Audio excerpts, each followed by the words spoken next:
দেখো আমি দশম শ্রেণীর ছাত্রদিকে বলছি, আমি তোমাদেরকে এর আগের ভিডিওতে সরল সুদ কষার যে নিয়মাবলী ছিল সেই নিয়মাবলীগুলো শিখিয়েছি।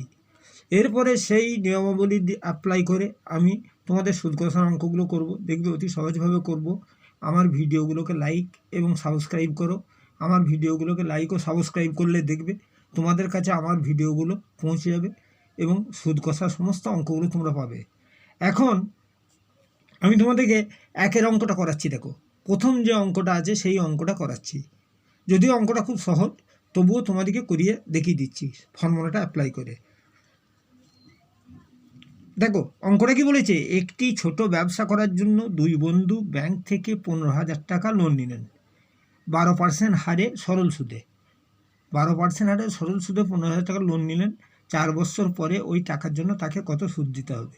দেখো আমি এখন ফর্মুলাতে আসি। দেখো আমার এখানে আসল কত 15,000, তাহলে আমি লিখলাম পি ইজুয়াল টু কত 15,000, 15,000 লিখলাম আমি কিন্তু নিয়মে যাচ্ছি। দেখো আর ইজুয়াল টু কত বলেছে, রেট অফ ইন্টারেস্ট কত বলেছে, রেট অফ ইন্টারেস্ট বলেছে আর ইজুয়াল টু বলছে 12%, 12% আর ইজুয়াল টু 12%। টাইম বা নাম্বার অফ ইয়ার্স কত বলেছে 4 বছর, তাহলে টি হচ্ছে 4 বছর, 4 বছর। তাহলে আমি পি আর টি পেলাম। আর আমাকে বার করতে হবে কত, আইটা বার করতে হবে। আইটা আমি জানি না, টোটাল ইন্টারেস্টটা আমি জানি না, তাহলে আইটা আমি জানি না, তাহলে আইটা আমার এখানে বার করতে হবে। তাহলে আমরা ফর্মুলাটা অ্যাপ্লাই করেছি। আমরা জানি কি সুদের ফর্মুলাটা কি, P T R by P R by 100, এটা তো। তাহলে আই ইজুয়াল টু কত, I equal to P T R by 100। এখানে দেখো সমান কত, দেখো সমান, তাহলে আই ইজুয়াল টু কত, আই ইজুয়াল টু হচ্ছে পি কত বলো 15,000, 15,000 লেখো 15,000। টি কত বলো, টি টাইম হচ্ছে ক বছর 4 বছর। আর রেট অফ ইন্টারেস্ট কত 12 বাই 100, কাটাকাটি করো তাহলে কত 4 × 48, তাকে 150 দিয়ে গুণ করলে কত হবে 7200 টাকা।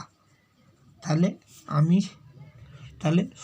মোট সুদ কত কি বলেছে, সুদ দিতে হবে, মোট সুদ দিতে হবে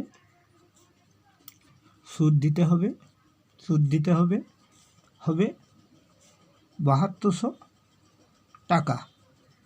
আবার অন্যভাবে যদি করা যায়, অন্যভাবে করলে কি হবে, দেখো 100 টাকার 1 বছরের সুদ কত, 100 টাকার 1 বছরের সুদ, 1 বছরের সুদ কত, 1 বছরের সুদ হচ্ছে কত টাকা বলেছে, দেখো 12 টাকা।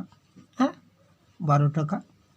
1 টাকার 1 বছরের সুদ কত 12/100 টাকা।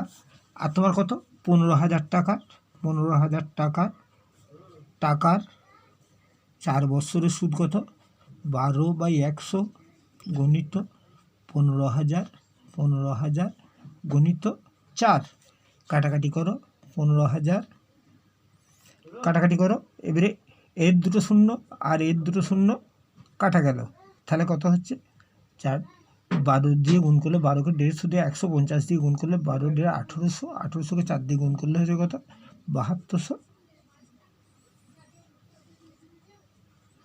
টাকা।